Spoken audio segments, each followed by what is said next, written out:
5 true scary stories of neighbor horror that will keep you up at night.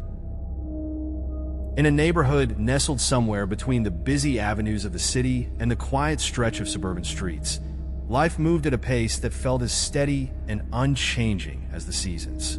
Trees lined the sidewalks, their branches forming a gentle canopy over houses that seemed carved from the same friendly mold. Lawns were manicured, fences painted, and flower beds burst with blooms in the warmer months, bright and inviting. Families lived side by side in quiet harmony, nodding to each other in the mornings, sharing small talk on cool afternoons, and exchanging waves as the sun dipped below the rooftops. On any given evening, one might see children laughing as they played games, their shadows lengthening under the golden streetlights. Neighbors greeted each other as they passed on their nightly walks, the familiar nod of recognition always accompanied by a polite smile.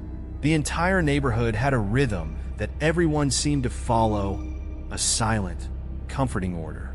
But as with any quiet community, there were always unspoken rules, whispered secrets, and lingering questions that no one dared to ask. People knew which houses to avoid, which neighbors preferred not to be disturbed, and which streets felt colder after dark. Though no one openly acknowledged it, there was a sense that some things, some people, and some places were better left alone. Sometimes, on particularly quiet nights, the silence itself seemed to thicken, stretching across the streets like a shadow. It was then that the windows of certain homes seemed to darken, as if hiding something within. Dogs barked in short, frightened bursts, and then fell silent as if scolded. Lights in the homes flickered, leaving a strange feeling that the walls were breathing, that the neighborhood was alive, watching, listening. When the stillness broke, it was often in unexpected ways. A whispered argument, the echo of footsteps where none should be, or the strange glow of a light that lingered in a window long after midnight. Some nights, a cold draft seemed to slip through even the smallest cracks in doors, and neighbors swore they felt eyes watching them from shadows that shouldn't have been there. For those who noticed, there was an unspoken understanding. Sometimes the things we see and the people we think we know are only illusions, masks hiding something darker. People had their suspicions. A curtain moving at the wrong time, a faint but persistent tapping noise that traveled through the walls. And yet, they all looked the other way, whispering their suspicions only in the privacy of their homes, in tones barely louder than a breath. After all, it was better to live in peace, to pretend that everything was ordinary, than to look too closely and realize the truth. Behind a friendly facade, some neighbors carried secrets too dark, too dangerous to ever fully reveal. Story 1. The Night Stalker Next Door.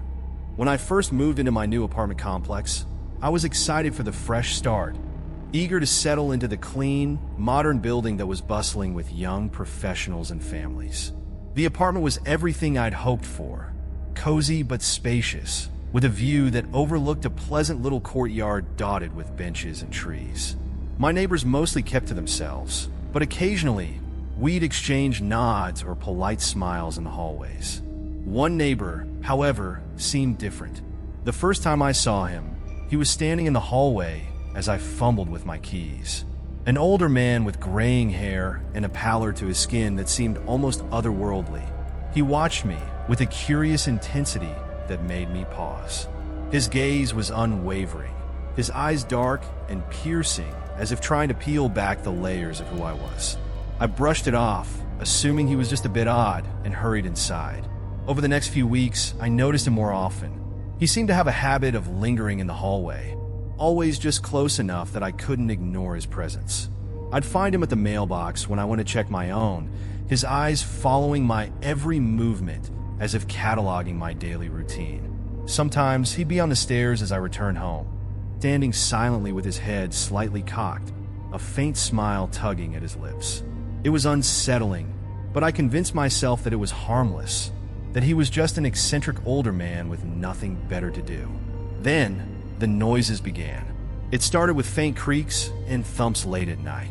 At first, I assumed it was the usual sounds of an old building settling, pipes groaning in the walls, or neighbors moving about. But soon, The noises became stranger, odd scraping sounds, a rhythmic tapping that seemed to come from right above my bedroom, almost as if someone were knocking with purpose. I lay awake in bed, listening, every muscle tensed as the sounds grew louder and more insistent. Occasionally, there was a whisper of something, words I couldn't make out, but that felt unnervingly close. One morning, as I opened my door to leave for work, I noticed something scratched into the wood near the handle. A small, crude symbol, a circle with lines extending from it like a web. I ran my fingers over the grooves, wondering if someone had vandalized my door during the night. But then, over the next few days, I started noticing more symbols, each one slightly different from the last, but all with that same circular web-like design. I'd wake up to find fresh scratches, new shapes carved into my door in jagged lines that looked almost like claw marks. By now, I was growing uneasy, feeling as if I were being watched even within the walls of my apartment. I started checking the locks obsessively, double and triple checking before bed.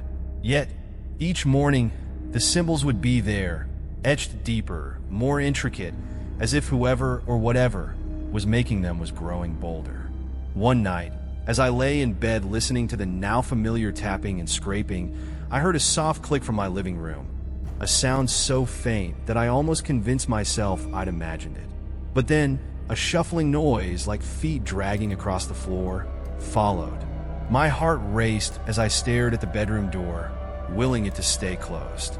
I held my breath, straining to hear, feeling the weight of someone or something in my living room, just on the other side of the thin wall separating us. In the morning, I found my keys, which I always left on the kitchen counter, lying on the floor by the front door. A few books from the shelf had been pulled out and stacked oddly on the coffee table. My curtains, which I left drawn, had been partially opened, as if someone had been standing there looking out.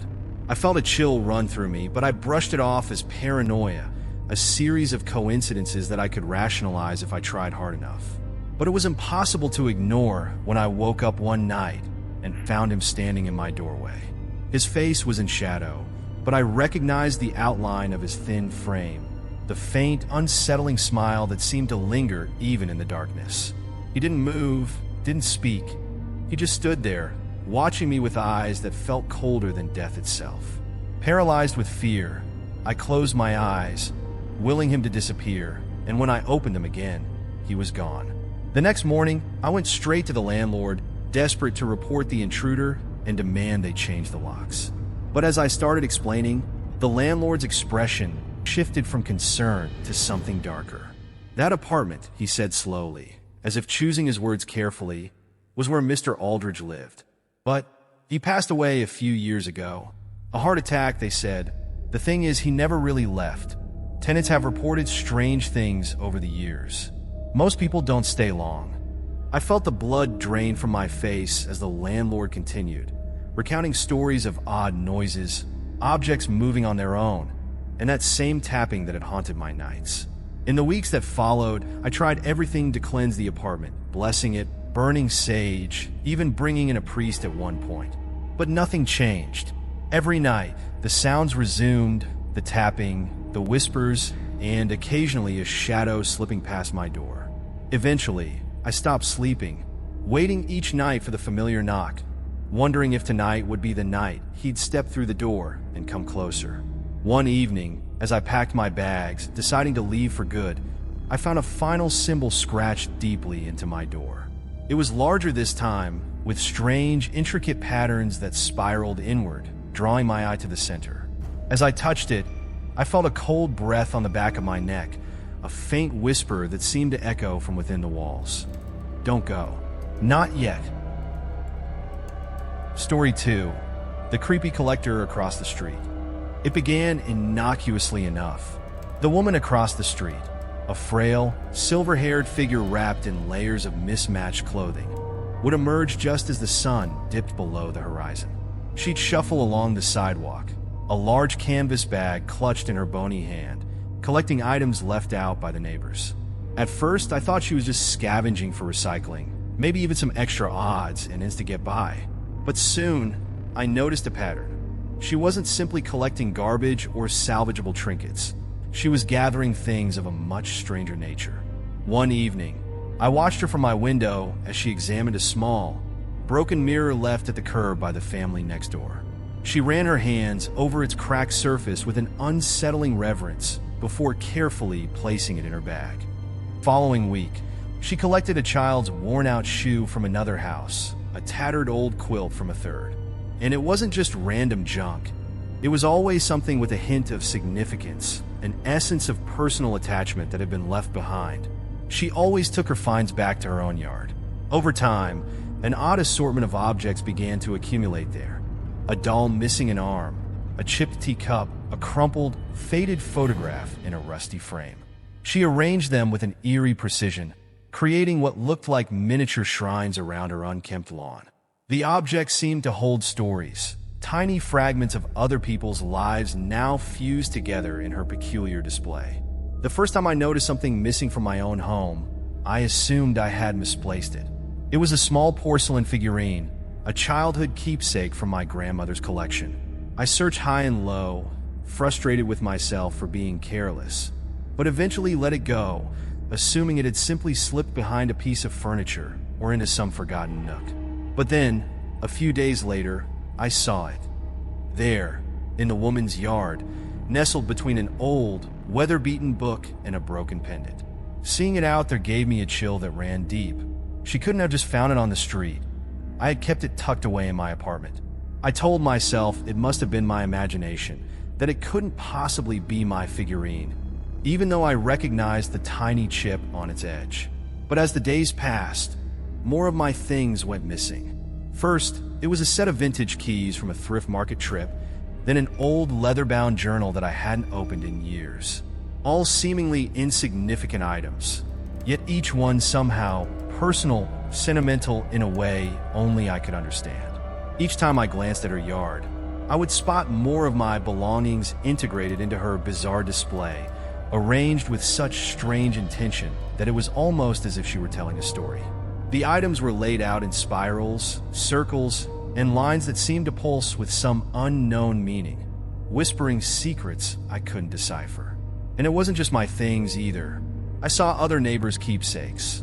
The little ceramic birdhouse from Mrs. Hargrove's porch, a frayed baby blanket from the couple down the street, even an old watch that Mr. Cullen used to wear. The items appeared as if claimed by an invisible hand and placed as trophies in her disturbing yard. It was when my mother's ring went missing, a ring I kept in a locked jewelry box, that my patience snapped. Furious, I stormed across the street, ignoring the cold, shadowy hour, and knocked on her door. She opened it slowly, peering out at me with hollow eyes that seemed older than her frail body. I demanded to know why she had been taking my things, my voice echoing louder than I intended. She didn't answer right away. Instead, she turned her back and gestured for me to follow, leading me to her yard.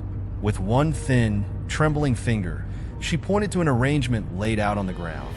My mother's ring placed in the center of a ring of objects, surrounded by trinkets from other neighbors. There, spelled out in painstaking detail, was a chilling message written in a language only I could understand. The deepest secrets of my life, laid bare for anyone to see. As I knelt closer, I noticed words scrawled in delicate handwriting on each item. A date, a place, a name, pieces of my past, and that of others on the street. Some of the messages hinted at regrets I'd shared with no one, thoughts I had buried years ago, memories I barely even recognized. It was as if she'd ripped them straight from my mind, my history scattered on the ground before me like a dark mosaic. When I looked up at her, my anger was gone, replaced by a paralyzing sense of fear. I stumbled over my words, demanding to know how she knew these things, but she only stared back, an empty, haunted look in her eyes. Her voice was barely a whisper as she said, "I collect them. Fragments. Mementos."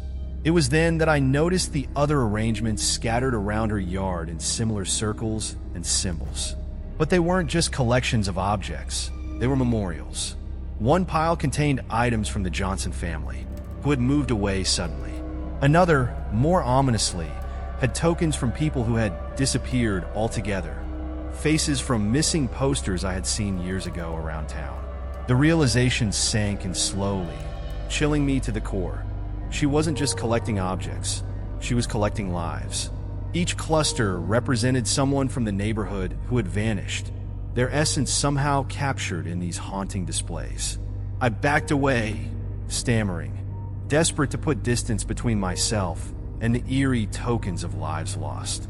As I turned to leave, she reached out and touched my arm, her voice barely a murmur. They stay with me until they're forgotten.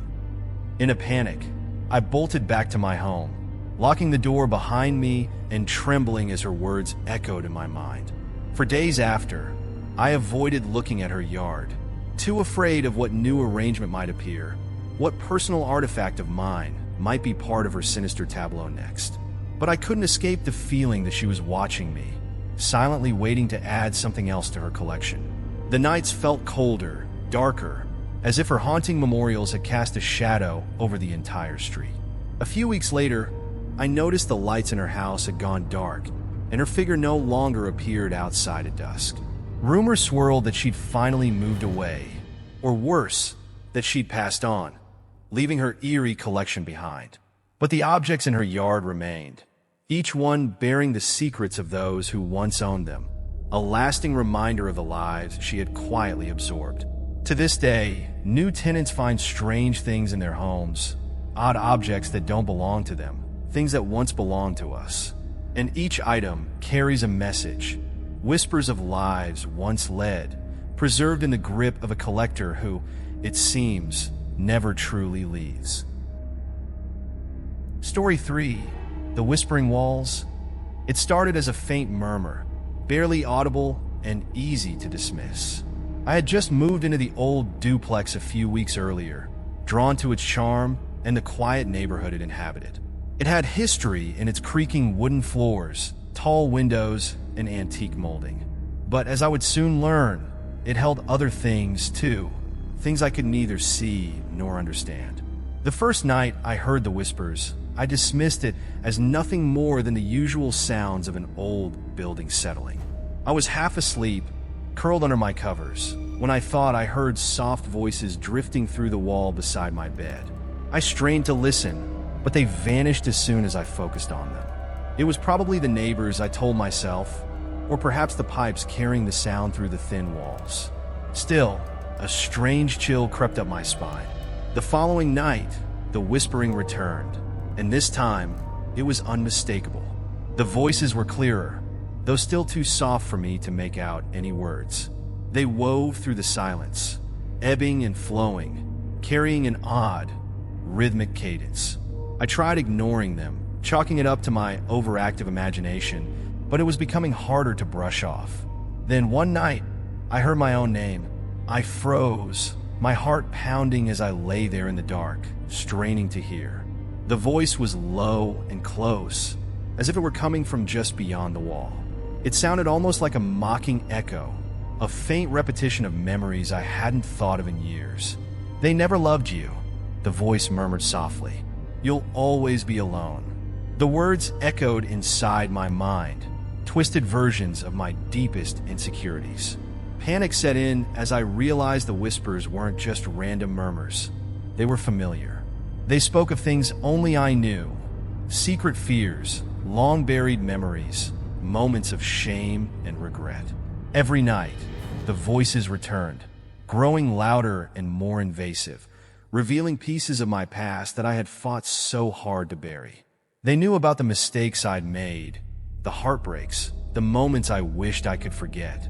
It was as if the walls themselves were alive, prying into the most hidden parts of my mind and throwing them back at me in twisted, hateful whispers.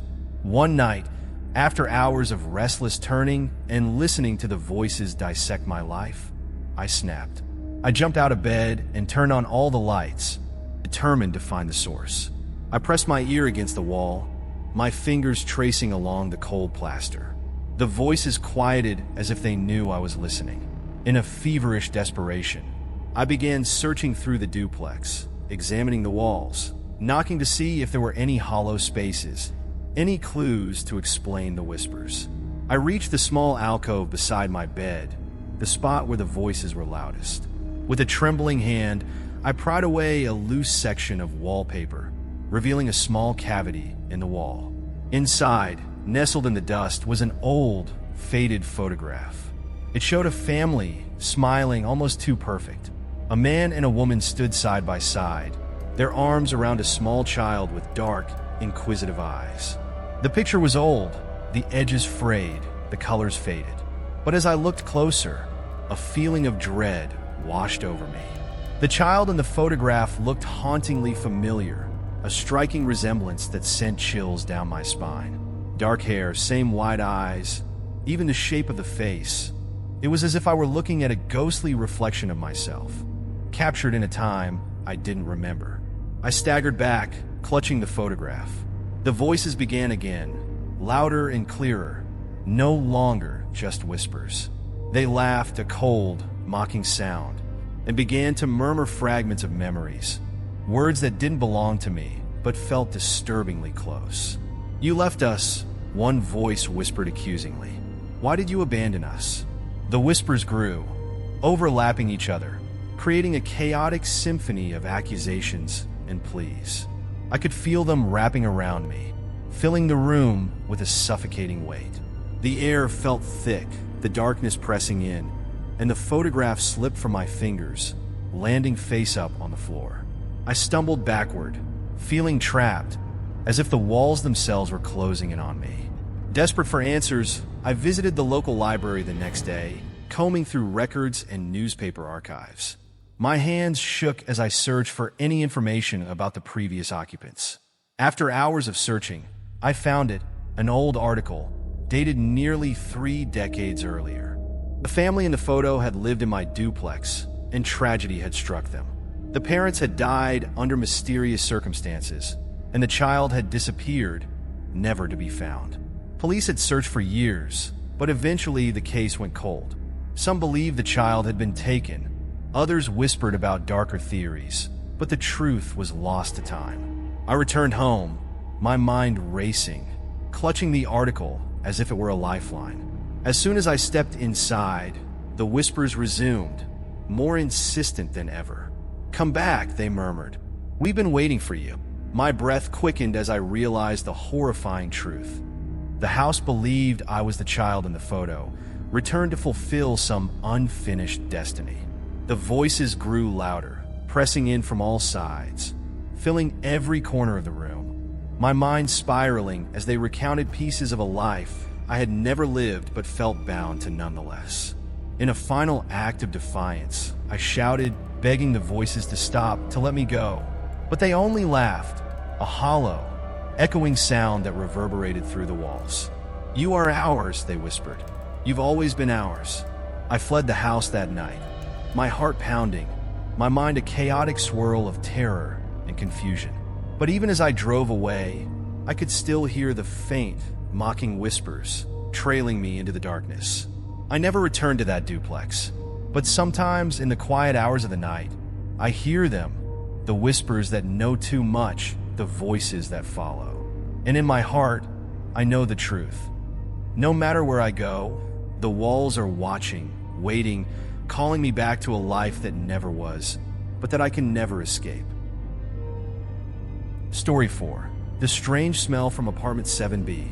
The first time I noticed the smell, it was faint, a whiff of something unpleasant wafting through the hall as I passed apartment 7B. It was barely noticeable at first, just a hint of something sour, but enough to wrinkle my nose.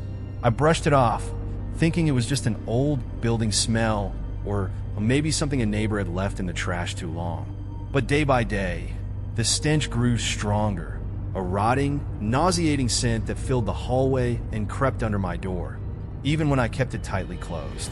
I complained to management, as did a few other tenants, but they simply shrugged. "The apartment's empty," the manager told me when I caught him near the lobby. "No one's lived in 7B for months now, so it must be something in the walls. We're looking into it."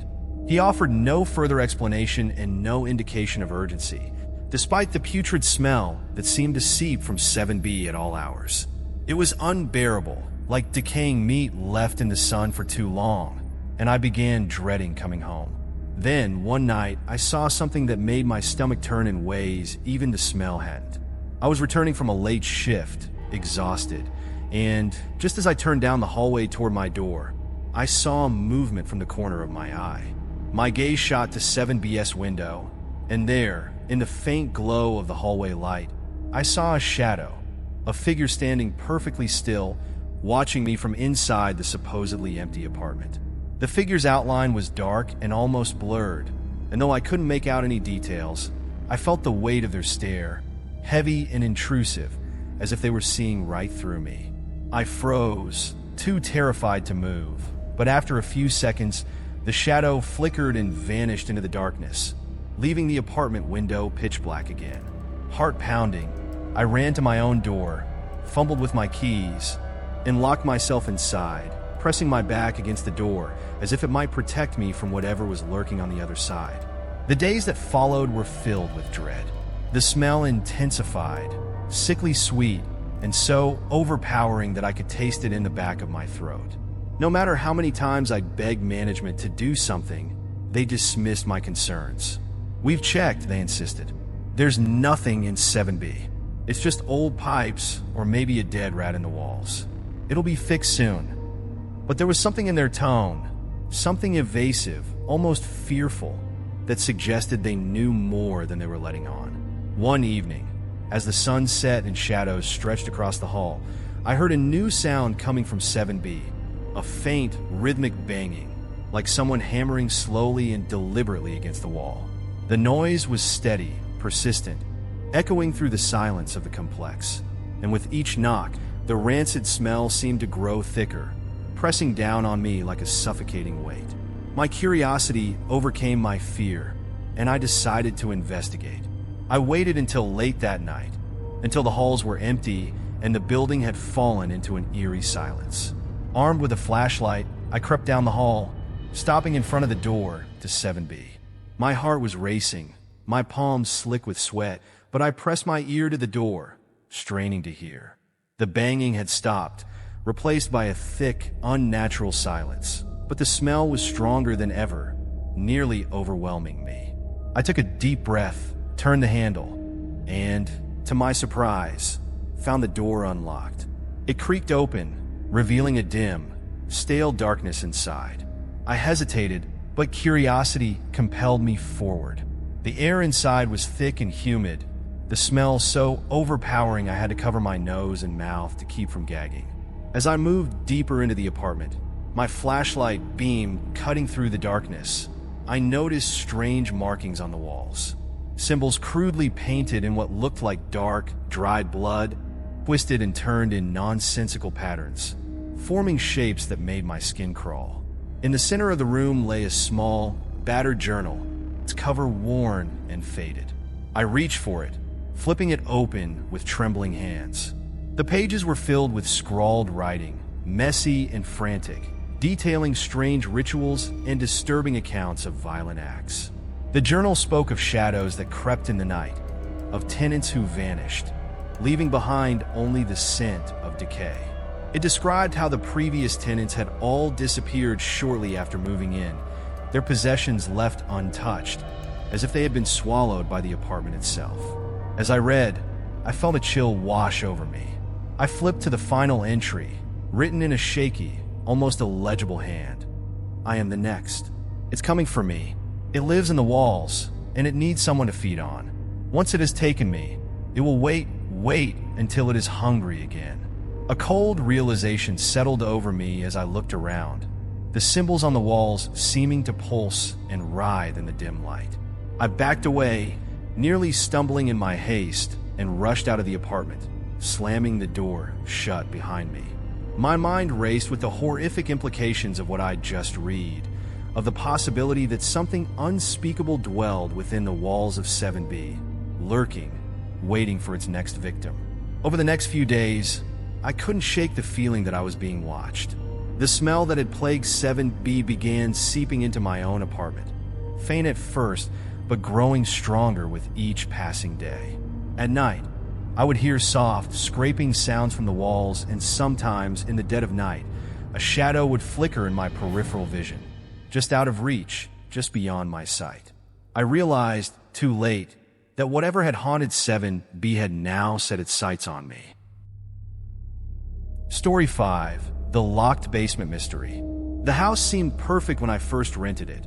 A quaint, suburban cottage nestled among quiet streets and trimmed hedges, with just the right touch of vintage charm. The landlord, a stern but well-mannered older man, had walked me through every room, proudly showing off the polished hardwood floors, the cozy kitchen, and the sunlit living room. However, when we reached a door near the back of the house, his demeanor changed. "That door leads to the basement," he said curtly, eyes narrowing. "It's strictly off limits. Don't try to open it. Trust me." His words left an odd impression on me. I hadn't even been planning to ask about the basement, but his warning had the opposite effect.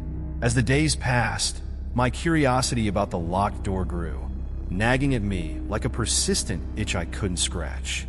Every time I passed by, I'd glance at the door, wondering why he'd forbidden me from going down there. Why be so strict about a basement? Was there something hidden down there? Something he didn't want anyone to see? One evening, I was lounging in the living room when I thought I heard a faint noise. At first, I dismissed it as the usual creaks and groans of an old house settling. But then it came again, a soft shuffling sound, followed by what sounded like muffled laughter. I froze, the remote slipping from my fingers as I turned my head toward the basement door. It was coming from down there.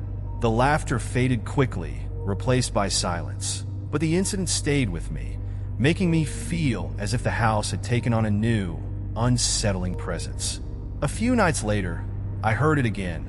This time, a faint scraping sound, like someone dragging something heavy across the floor, followed by what seemed to be soft, childlike giggles.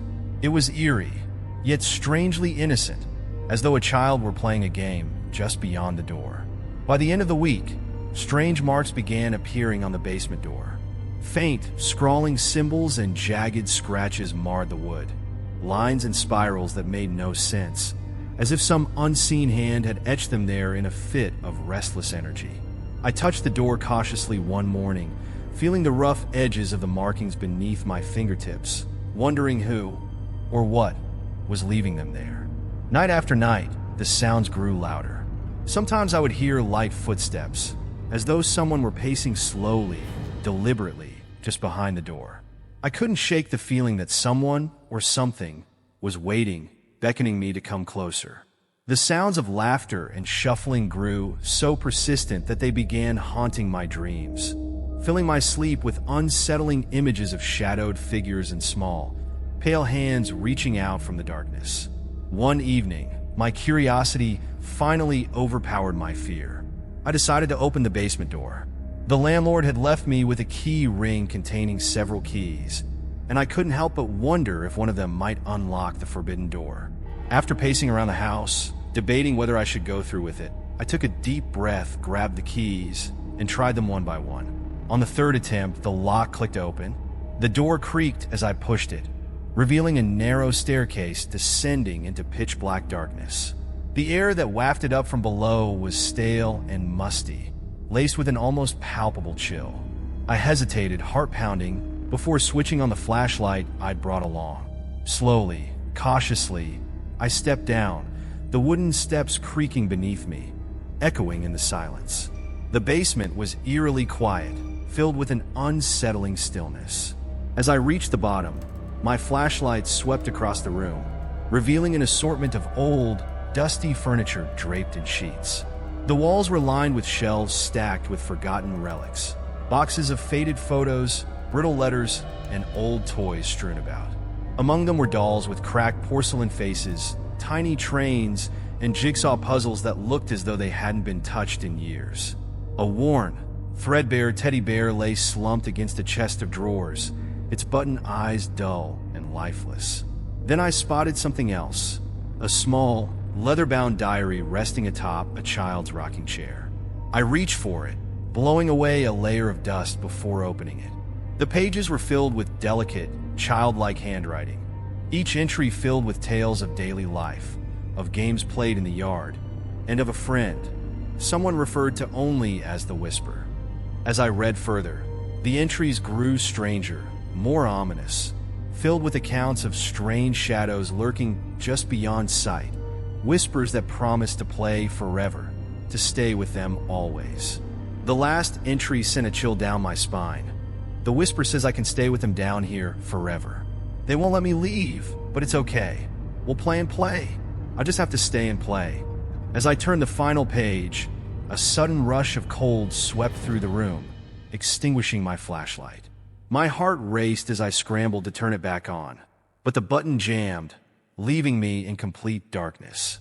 My breaths came fast and shallow, and as I fumbled with the light, I heard it, a soft, distant giggle, echoing from somewhere deep within the shadows. I spun around, desperate to find the stairs, but I couldn't see anything, the darkness thick and suffocating. The giggle came again, closer this time, followed by a whisper, light as a breeze yet clear in the silence. Stay and play. Panic surged through me as I bolted for the staircase, my hands outstretched, feeling for the railing. But when I reached it, the door at the top slammed shut, the lock clicking into place with a finality that echoed in the darkness. I pounded on the door, shouting, but my voice was swallowed by the silence. Then, the whispers began again, surrounding me, circling in the dark. I could feel them pressing closer, brushing against my skin like a chill wind, their voices light and teasing. Stay with us, don't go, we'll play forever. Desperation gripped me as I searched for another way out, but the basement walls seemed to close in, the shadows growing thicker, darker, filling the space with a cold, malevolent energy. The whispers grew louder, overlapping in a chorus of haunting, childlike voices, repeating the same chilling refrain. Stay and play, stay and play. In a final, frantic attempt, I threw myself against the door, pounding and screaming, but it was no use. The darkness pressed closer, swallowing the sound of my voice, until I could barely hear myself over the relentless chanting. And then, as if on cue, everything went silent. The whispers stopped, the darkness stilled, and in the suffocating quiet, I realized the chilling truth. I wasn't alone. I could feel them all around me, small hands reaching out, ghostly figures lingering in the shadows, waiting. I closed my eyes, shivering as a single, quiet whisper drifted through the dark, close enough to feel against my ear. Welcome home. As the reality of my fate settled over me, I felt the cold hands close around mine, leading me deeper into the shadows, my voice fading with each step. And somewhere in the darkness, the giggles began again, echoing through the empty house, promising a game that would never end. As each story unfolded, a chilling pattern emerged, weaving together tales of hidden darkness and unsettling secrets, all lurking within the everyday lives of seemingly ordinary people. Whether it was the eerie basement in a quiet suburban house, the strange smell wafting from the next apartment, or whispers echoing through familiar walls, each encounter proved one unsettling truth. The real dangers often reside far closer than we would like to believe. Neighbors, people we may casually wave to or pass by without a second thought, can harbor intentions or secrets that, once uncovered, reveal a deeply disturbing reality. These stories don't just touch upon the ghostly or the paranormal. They expose a hidden layer of vulnerability that stems from our proximity to strangers. Those who share our spaces, who blend seamlessly into our daily routines, can harbor intentions that are as hidden as they are dangerous. They remind us that the people closest to us, the ones who share our walls, our streets, our neighborhood, might be concealing secrets beyond our darkest imaginings. Each story demonstrates the fragile line between what is real and what we perceive, between our ordinary routines and an undercurrent of the unknown that is waiting just beneath the surface. We often take our surroundings for granted, accepting that a home is a place of comfort, a neighborhood a safe community. But these tales reveal how quickly those certainties can crumble, how an ordinary setting can devolve into something terrifying. The characters in these stories learn that what they initially dismissed as mere oddities, a shadow, a noise, a smell, were signs of something much more sinister. Their journey blurs the boundaries between the natural and the supernatural, reminding us of our instinct to rationalize the unexplainable, even when every sense warns us otherwise. As readers, we're left to question what is real and what might be hiding behind the thin veil of perception, waiting to intrude on the world we think we know. So perhaps it's better not to delve too deeply into the mysteries surrounding us. Maybe, for our peace of mind, some secrets are best left undisturbed. Because if we start peeling back the layers of those we share our lives with, even those right next door, we may uncover truths that haunt us long after we've turned out the lights. After all, once we've glimpsed into the darkness close to home, we can never truly forget what we've seen.